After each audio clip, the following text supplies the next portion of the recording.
Привет, друзья! Мы сегодня с вами будем заниматься построением фигуры, будем рисовать скрипача.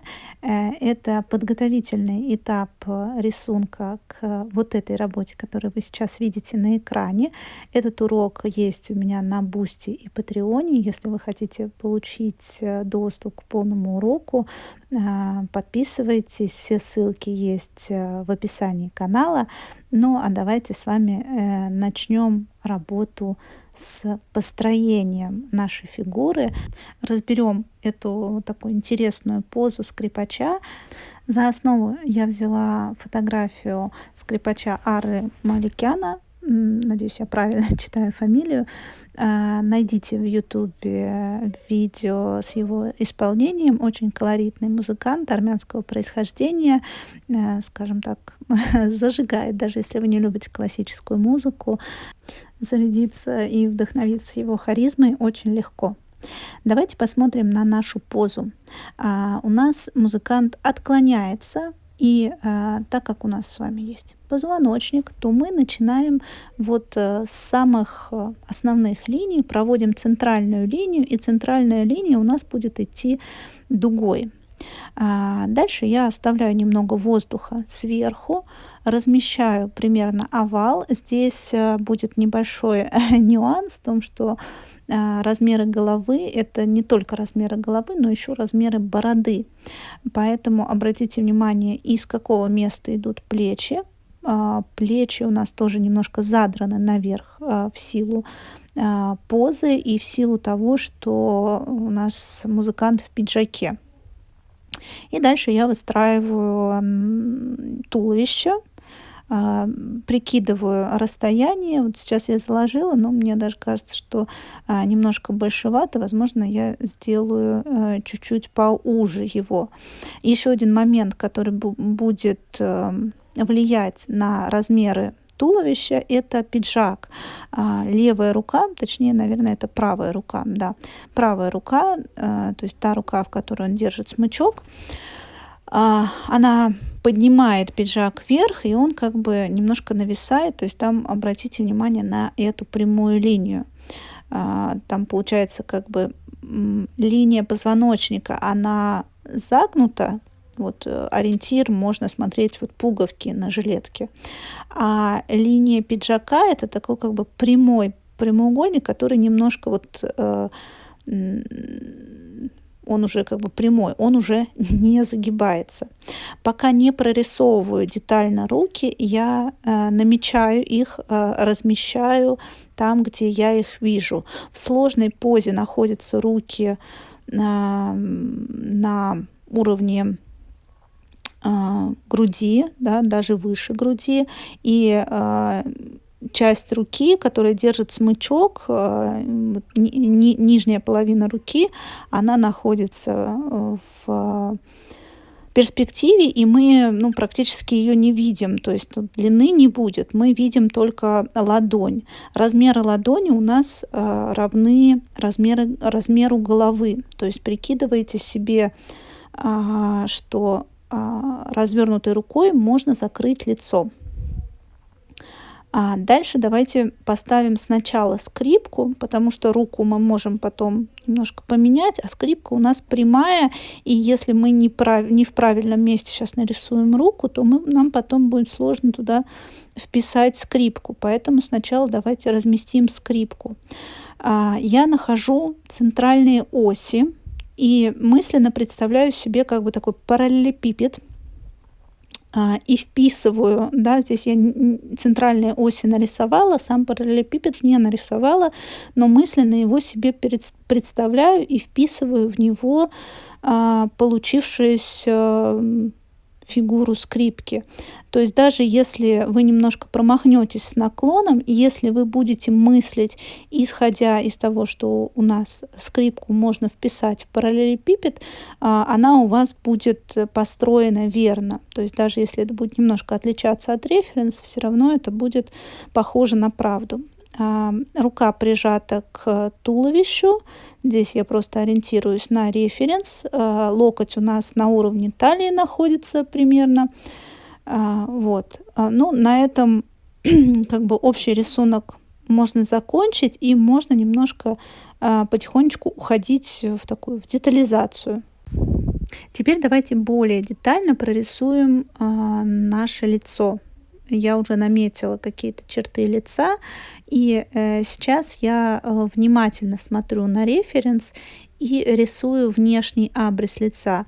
Мужчина у нас имеет более выраженный обычно, чем женщины, ну, особенно в данном случае, такой абрис лица, боковую линию, то есть более такие выраженные могут быть скулы, более выраженные перепады кости, более выраженная вот надбровная дуга. Сразу тоном намечаю глаза, мне так проще по форме ориентироваться. То есть я сразу тоном закрашиваю область глаза, так как они у нас тут в такой жесткой темной тени. И смотрю, каким образом у меня расположен нос. Когда будете рисовать нос, еще раз проверьте себя на тему центральной линии лица.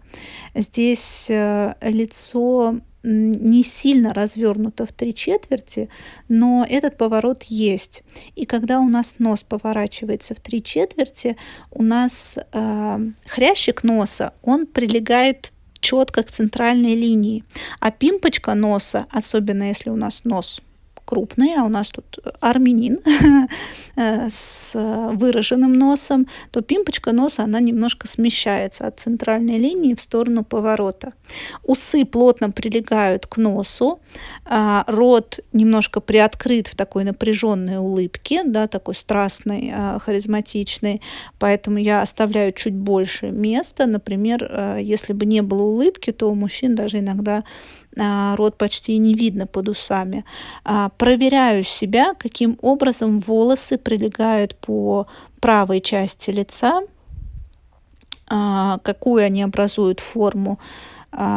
И борода, ее можно представить мысленно как такой тоже параллелепипед. То есть она довольно плоская по лицевой части, и снизу там уходит за смычок. Но здесь, наверное, важнее даже не столько борода, сколько вот посмотреть, где там нижняя губа. Самое темное место бороды как раз под нижней губой, то есть это вот складочка, которая на нижней губе. И сейчас еще раз проверяю себя на тему волос. Сейчас кажется, что у меня музыкант в очках, потому что я нарисовала тоном вот эти глазки.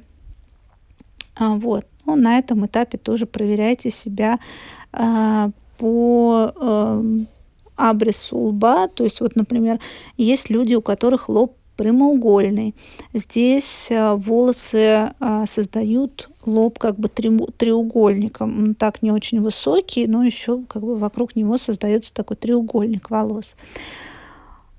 Вот. Когда мы будем уже тоном рисовать, нам нужно будет максимально выделить вот эти части прилегания волос к лицу. Они будут самые темные, и сейчас их тоже нужно для себя проверить, какой они имеют формы, в каких местах волосы у нас, ну, как бы кончается лицо, начинаются волосы.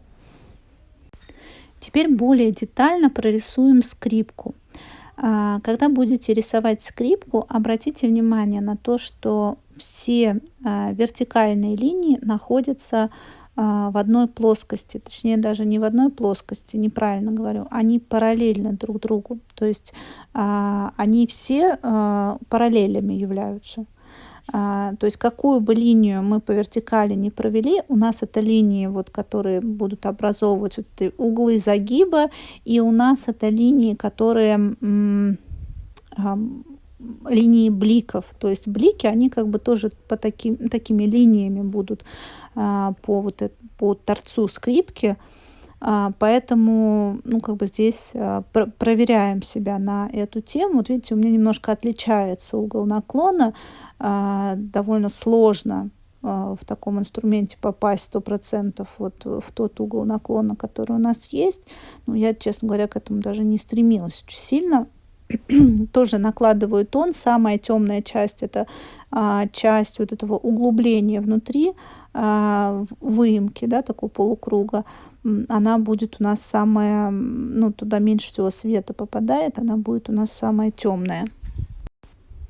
Древко скрипки еще буду поправлять, когда мы будем рисовать руку. Пока немножко его намечаю, но потом его нужно будет еще поправить, потому что там от положения руки. И когда будете рисовать древко, проводите вот эту прямую линию, чтобы у вас не было такого, что вот это древко, оно куда-то загибается или как-то ломается под рукой. То есть чтобы оно шло ровно по скрипке.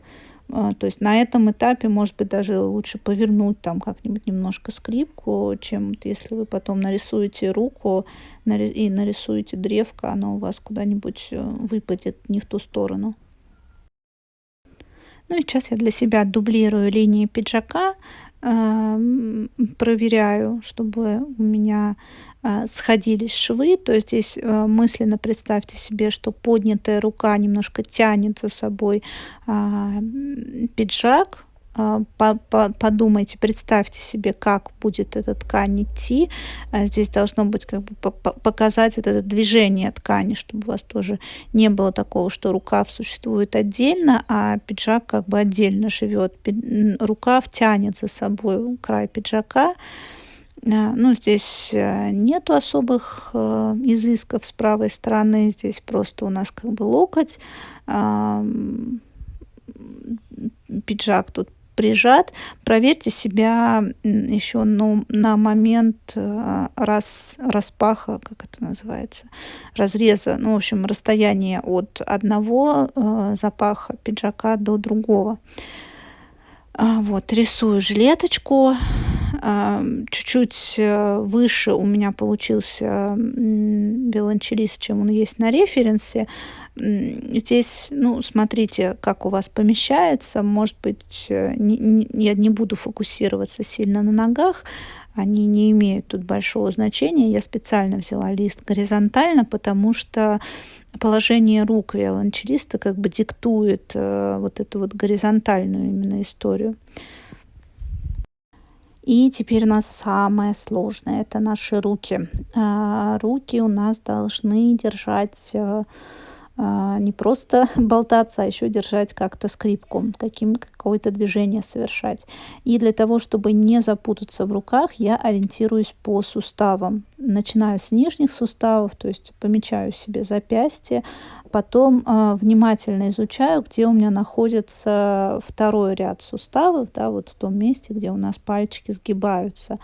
Помечаю их себе, и дальше уже перехожу к окончанию рук. Здесь интересное такое положение вот этой вот окончания древка, да, вот этого закрученного завиточка, на котором крепятся струны.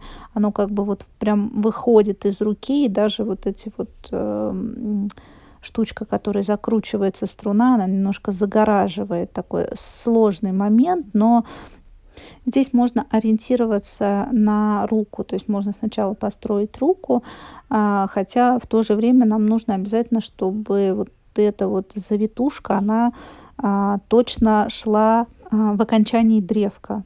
Поэтому проверяем себя, проверяем это соотношение. Я сразу раскладываю тон, мне так легче воспринимать пропорции форм. В целом, если вы работаете с акварелью, то так тоже иногда делают, особенно если вы предполагаете, что у вас там будет очень темные места. То есть можно даже в рисунке под акварель изначально какие-то места помечать тоном.